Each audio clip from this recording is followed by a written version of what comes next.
When you decide to become a land manager and you're managing for wildlife and planting food plots, you're basically becoming a farmer.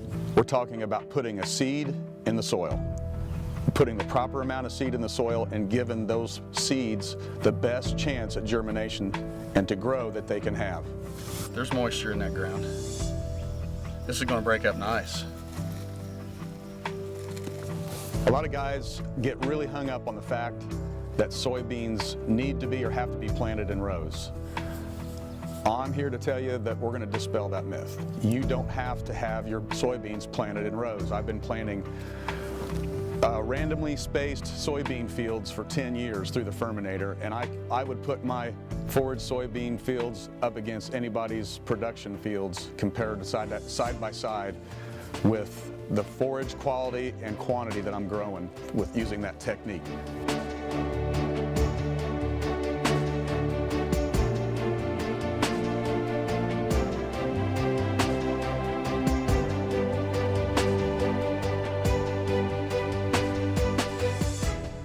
This is how we do food plots. Go big or go home.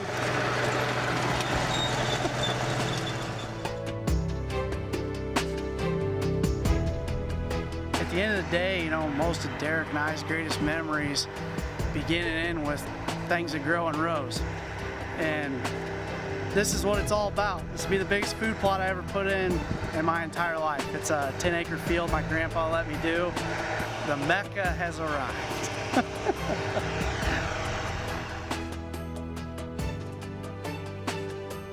You and Paul, you better get that. You don't see that very often. You know, growing up on a farm, it's hard for me to distinguish the difference between, you know, our agricultural fields and my food plots, because what Grandpa and Dad taught me and, you know, what I went to school for, you know, I'm always thinking of when I'm planting something as if it's an agricultural field. So I'm a little over the top for most people. A lot of guys see the Firminator as a fall planting tool for food plot hunting situations and don't really think of it in terms of planting for annuals. And we really haven't covered that much. We normally wouldn't be talking about planting beans, you know, in June and July, but this year we have to take with what we're given. It's all about, you know, creating something today that's going to benefit tomorrow. All right, we're going to use the Firminator for planting forage soybeans today.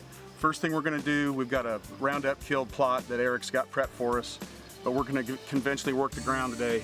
And by doing that, we're going to set the Firminator angles of the disc blades to 20 degree, which is the most aggressive setting on the pin selection here. Pass through it one pass, you're going to see how aggressively it works this ground, opens it up. The second pass, we're going to moderate angles, lean it back a little bit. We're going to finally work the ground down, but that second pass, we're actually going to be putting soybeans in the ground.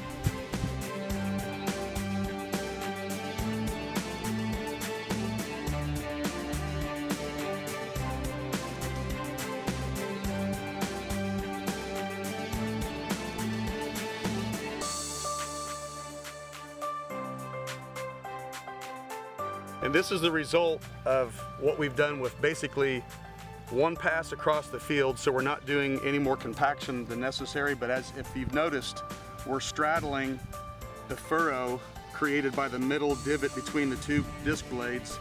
So essentially every 3 feet we're disking that section twice. It's flipping it this way on the first pass. When it goes back the opposite direction, it's turning the dirt back over and it's filling in this middle furrow. So that allows you to get a good flat result, plus a double disc field, but having only passed over the field one time with the tractor. On my property, I drive an hour and 45 minutes to get where I'm going, and I've got maybe an 18-foot trailer with a tractor on it. Back, 20 years ago, I was hauling a King Cutter double disc gang or a rototiller, and then I'd have either my hand crank spreader or some type of a pull spreader. Yeah. And then I would have I didn't have a cultipacker, so I used the old lawn roller. Yeah. So I had all this stuff strapped down on my trailer, but when I would go out there by myself, yeah, this is awesome, the noticeable time savings with what you're just doing, but think about driving back to the trailer right now and unhooking that by yourself and then putting something else on your 3-point it makes food plotting fun again. It did for me. I could go over by myself and do my whole property in a day and have a blast doing it.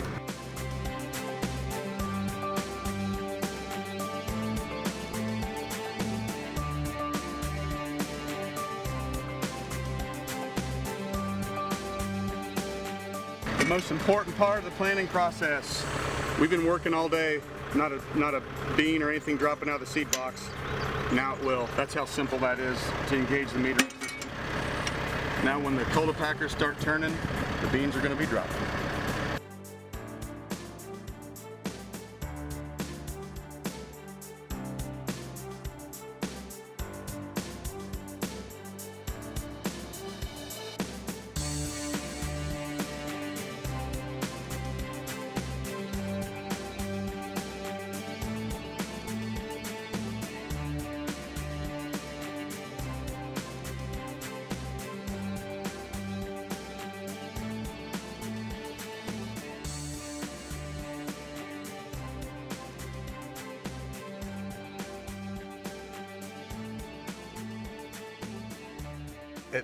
At first blush, it looks like that's really dry.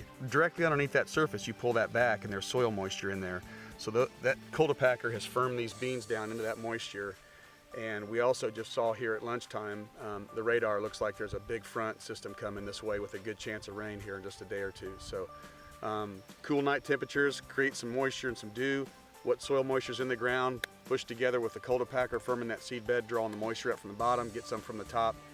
This thing is going to be a lush field of green forage beans with big giant racks in it here in a couple months. So we're not all as blessed. Say for example, like a guy like Ross Fogel, who, if you see out around me here, all this production corn and soybean fields are in the Fogel family. Nah, most of us don't have the luxury to have that type of equipment.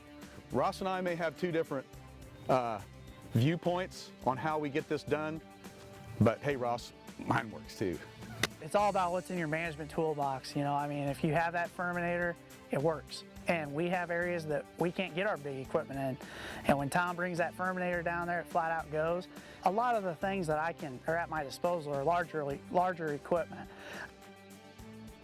Actually, 3 weeks ago, we came in here and sprayed all this with Roundup and 2,4-D, trying to limit the amount of weeds that are out here. And I wouldn't always recommend that you take tillage equipment through weeds, but pressed for time and need to do it.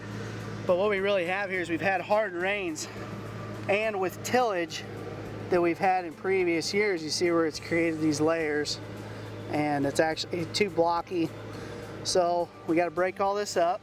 And even if we left it or tried to no-till it or do anything, you'll notice if you push your finger on the ground and you can't break anything up, it's too tough. So we've created this hard crust on top of the ground that we need to manage for and we need to take care of. So that's why we're working this plot up right now.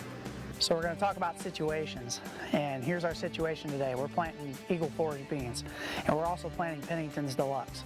They each have their own purpose. The Eagle Forage beans are going to stay up. They're going to be our early season attraction and into the winter. They're going to stay green so our deer have some protein there. But then this Pennington Deluxe is actually going to be what takes us through the summer for our plots that we are going to be installing our fall mixes in. I've always had a struggle with finding things that I can put into those areas that don't have to stay bare dirt or won't be beneficial to wildlife. Well, Pennington Deluxe is our ticket. So all of our food plots are split into an annual and a perennial. On the left, we've got the Pennington Deluxe. On the right, we're going to have the Durana clover right here. You can see our shooting house is in the back. We've got some fruit trees down the hill. This Deluxe is going to do a great job of basically doing what Eric Long always preaches, food that equals cover. It's also going to be a great organic matter builder.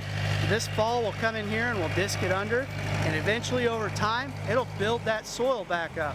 We're going to come back in here with a Feeding Frenzy or a Pennington Elite, and we're going to have a nice winter mix. So I hope you've seen that we've been able to show you a lot of different ways that we can plant food plots, and we can do it effectively, whether it's with a no-till drill from a soil and water conservation district, or a Firminator, or the big agricultural equipment. It's all a double-edged sword. No matter what you use, you may find something that will work better for you. But when it comes to being the most versatile food plot machine on the market today, the Firminator is what makes it happen. We have to look at the pieces of the puzzle, if you will, that we have to work with. You could have the best soil in the world, buy the most expensive, best seed in the world, and have the highest dollar technical planter that money can buy. And until you know how to read the soil, know your machine, know the adjustments, know the timing to make all those key individual ingredients come together to create the result that you're wanting, if you don't have that knowledge, you're going to fall way short.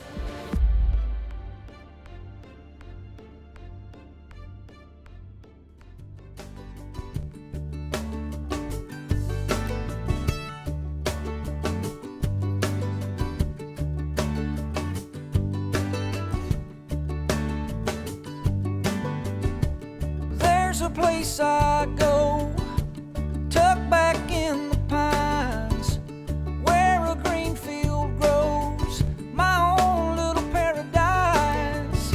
I'm thankful for this land and the life that it provides. See, the measure of a man is what he leaves behind. Oh, oh, take what you need and pass it on down.